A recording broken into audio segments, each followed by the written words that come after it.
안녕하세요. 동푸세계 김용필입니다. 네, 오늘 8월 6일 토요일입니다.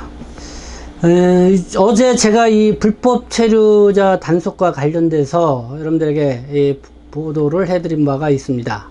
그래서 이 불법 체류자 단속, 네, 이 법무부가 출입국 사범 단속 과정의 적법 절차, 그리고 인권보호 준치, 뭐 이런 거를 마련을 해서 지난 7월 1일부터 시행을 하고 있다는 것이죠. 그래서 뭐 토끼몰이시 이 불법 체류자 단속이 좀 사라질 거라는 그런 기대를 갖게 했다는 그런 뉴스를 여러분들에게 전해드린 바가 있습니다. 이 불법 체류자에 대한 인식 전환 개선이 상당히 좀 필요하다라는 그런 또 이야기들도 솔솔치 않게 들리고 있습니다. 그 이유는 이 한국의 밥상에 지금 올라오는 이 채소, 이게 이제 불법 체류 이 노동자 덕분이라는 이런 사실, 다소 이 씁쓸한 이야기인데요. 그래서 뭐 오늘 이렇게 뉴스 검색을 해보니까 이 불법 체류자 용어 대신 미등록 외국인 아니면은 미등록 뭐 체류자 뭐 이런 용어로 쓰자, 그렇게 하면서 법안까지 이 발의되는 그런 뉴스들을 이렇게 볼 수가 있었습니다. 오늘 제가 이제 보충해서 말씀을 드리고자 하는 게, 이 법무부가 어쨌든 이 준칙을 만들어서 이 불법 체류 단속을 좀 많이 개선을 하겠다. 그리고 또 어떤 적법 절차, 인권 보호 뭐 이런 것을 저는 이루어 가겠다 이렇게 하겠지만은, 그러나 이 법무부가 마련한 이 준칙 내용 중에 이 애매모호한 표현이 있어서 다소 우려가 된다는 그런 지적도 나오고 있다는 것입니다. 그래서 한번 그 내용 좀 여러분들에게 다시 한번 말씀을 드리고자 하는데요. 이 법무부가 마련한 이 준칙 내용을 보면은 뭐 이런 내용이 있습니다. 이 출입국 관리 공무원이 외국인에 대한 이 폭언이나 차별적 언행을 해서는 안 된다. 그리고 미등록 외국인의 체류 적법성을 조사할 목적으로 해당 외국인의 근무업소나 주거지를 방문할 경우 주거권자 또는 관계자에게 소속과 성명, 조사 목적 등을 밝히고 동의를 받아야 한다. 이런 내용이죠. 그러니까 이 폭언, 차별, 언행, 이 외국인이 이 불법 체류자라 하더라도 그렇게 해서는 안 된다. 이거죠. 그러니까 신사적으로 이렇게 해야 된다. 이런 내용이겠죠. 그리고 또 혹시 뭐 신고를 받고 뭐 불법 체류자를 단속하러 갔을 경우에 거기에 근무하는 곳이거나 또 주거하고 있는 곳에 이렇게 방문할 경우에 이 주거권자 또는 관계자에게 소속과 성명, 조사 목적 등을 밝히고 동의를 받아야 한다. 이런 것입니다. 그러니까 이런 절차를 밟아야 이제는 단속을 할 수 있다. 이런 건데요. 여기서 이 지적하고 나온 게 이겁니다. 이 주거권자 또는 관계자에게 이렇게 동의를 받아야 된다. 이건데, 여기에서 이 관계자에게라는 요 말이 다소 애매모호하다는 것입니다. 그래서 지난해 8월 국가인권의 권고조치 내용 한번 좀 보도록 하겠는데요. 한번 이 경향신문이 보도한 내용 보도록 하겠습니다. 이 경향신문 법무부의 미등록 외국인 단속 동의 절차 마련 토끼몰이시 단속 사라질까, 이런 제목의 보도 내용인데요.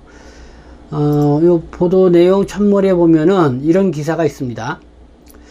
이 출입국관리소 단속반은 2019년 4월 충남의 한 주택에서 태국인들을 불법 고용을 해 무허가 문신시술소를 운영한다는 첩보를 듣고 가택조사를 실시를 했다.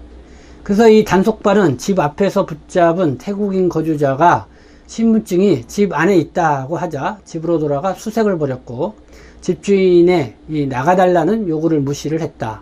그래서 집주인은 이후 단속반의 무단 침입으로 주거의 자유를 침해당했다며 국가인권위원회에 진정서를 냈다. 바로 이게 이제 국가인권위원회에 이렇게 권고결정이 나오게 된 이 배경이 된 사건입니다.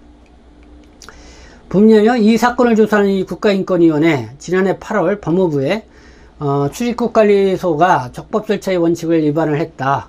영업장이나 가택을 조사할 때 주거권자나 관리자의 동의를 확인할 수 있는 절차를 마련하라고 이렇게 권고를 했다.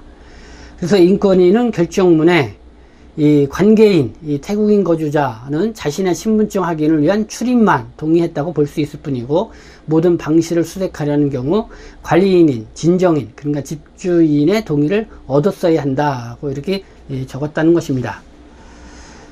그러니까 이 국가인권위원회는 이 주권권자나 이 관리자의 동의를 받도록 이렇게 권고 조치를 했다는 것인데, 이 법무부에서는 이 관리자가 아닌 이 관계자에게 이렇게 동의를 받도록 이렇게 준칙 내용을 뒀다는 것입니다. 바로 이 부분이 좀 애매모호한 표현이라는 것이죠.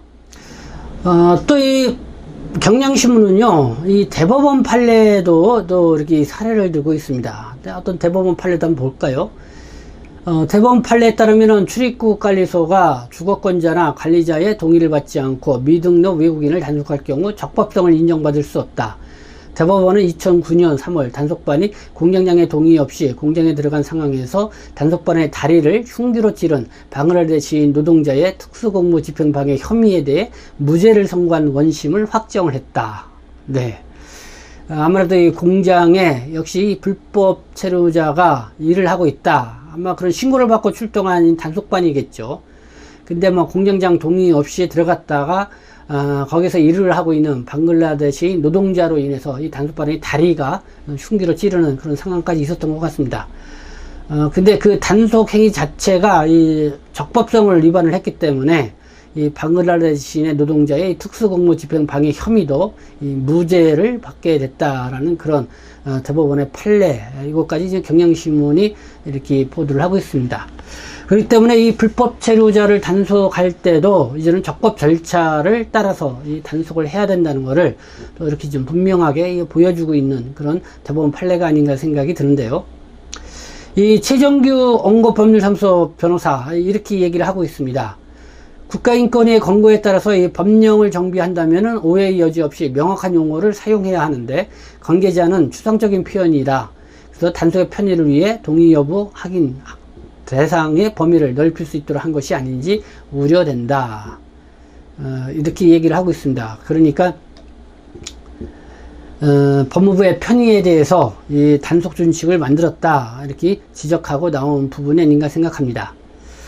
네, 그런 내용 좀 보충해서 여러분들에게 말씀을 드리고요. 그리고 어제 이 법무부가 이 불법 체류자 단속과 관련돼서 또 이 보도자료를 냈습니다. 어떤 내용이냐면요. 이 제주도에도 이 전자여행 허가제 도입을 추진을 해서 이 불법 체류를 막겠다는 그런 내용입니다. 이 전자여행 허가제, 그러니까 KETA라고 하죠. 그러니까 무사증 입국 대상 국민이 입국하고자 할 때 이 홈페이지에 개인 및 여행 관련 정보를 사전에 이렇게 입력을 하면은 거기에 따라서 여행 허가를 받는 제도를 말합니다. 그래서 이 전자 여행 허가제 이 실시 대상 국가가 이 사증 면제 협정 국가인 66개국, 그리고 무사증 입국 허용 국가 이 46개국 해서 112개국이 대상인데요. 그래서 요 전자여행 허가 요거를 받기 위해서는 비행기나 선박에 탑승하기 최소 72시간 전에 공식 웹사이트 또는 모바일 앱에서 신청을 하고요. 이 수수료는 한국 돈으로 한 1만원 정도 된다고 합니다. 그래서 요거를 지금 시행한 지가 1년이 됐는데요. 이 시행한 결과 이 제주도는 이 전자여행 허가제가 적용되지 않는 그런 지역이라고 합니다. 그러니까 이 무사증 국가 국민이 이 사전 검증 절차 없이 제주도로 대거 이 입국을 많이 하고 있다는 것이죠. 그래서 그 과정에서 이 제주도가 이 전자여행 허가가 불허된 외국인들의 이 불법 체류를 위한 우회적인 이 기착지로 이 악용되는 면이 있다. 그래서 제주도에도 이 전자여행 허가제를 적용하는 방안을 신속하게 추진할 계획이다고 이렇게 법무부가 발표를 한 것입니다. 그래서 이와 관련해서 이 세계일보가 보도한 내용이 있습니다. 한번 내용 볼까요? 이 불법 취업 의심, 제주에 온 태국인 112명 입국 불허, 이런 제목의 기사, 어제 그저께 보도가 된 내용인데요. 그러니까 무사증으로 제주에 입국하려던 이 태국인 112명이 이 불법 취업 시도가 의심돼서 입국이 불허가 됐다. 그래서 8월 4일 제주 출입국 외국인청 등에 따르면은 지난 8월 2일이죠. 오전 10시 10분경 제주항공 전세기편으로 제주에 도착한 태국인 184명 중 125명이 입국 재심사 대상자로 분류가 됐다. 그리고 또 실제 112명 중에 92명은 전자여행 허가를 신청했다가 불허된 전력이 있었던 것으로 파악이 된다. 이 태국은 사적 면제 협정 체결 국가로 관광이나 친지 방문, 회의 참가 등을 목적으로 우리나라를 방문할 경우 비자 없이 최장 90일 동안 체류할 수가 있다. 다만 입국청 온라인을 통해서 개인 및 여행 정보를 제공하고 K2타 전자여행 여권을 말하죠. 이거를 발급받아야만 한다. 출입국 외국인청은 이 전자 여행 여권 이 불허자들의 경우 이 인천공항 등 제주도 외 공항 항만 입국이 차단되자 이 전자 여행 입국증을 발급받지 않아도 되는 제주로 우회 입국을 시도한 것으로 판단하고 있다. 뭐 이렇게 보도를 하고 있습니다. 네, 그런 내용 보도가 있었고요. 또 마지막으로 이 불법 체류와 관련돼서 이제는 용어를 불법 체류 용어 대신 체류 자격 위반자라는 용어로 사용하자 이 국회 법안까지 발의가 됐다는 그런 내용입니다.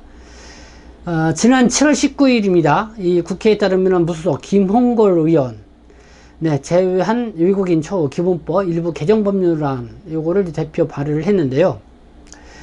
그러니까 이 불법 체류자 용어를 체류 자격 위반자로 이렇게 사용하라 뭐 그런 내용을 담고 있는 개정 법률안을 입법 발의했다는 것이죠.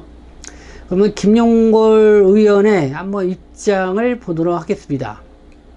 네, 연합뉴스 외국인 혐오 조장 불법 체류자 용어 쓰지 말아야 법안 추진. 네, 김홍걸 의원 이주민의 부정적인 인식이 우려된다. 그래서 체류 자격 위반자로 바꿔야 한다. 이런 내용입니다.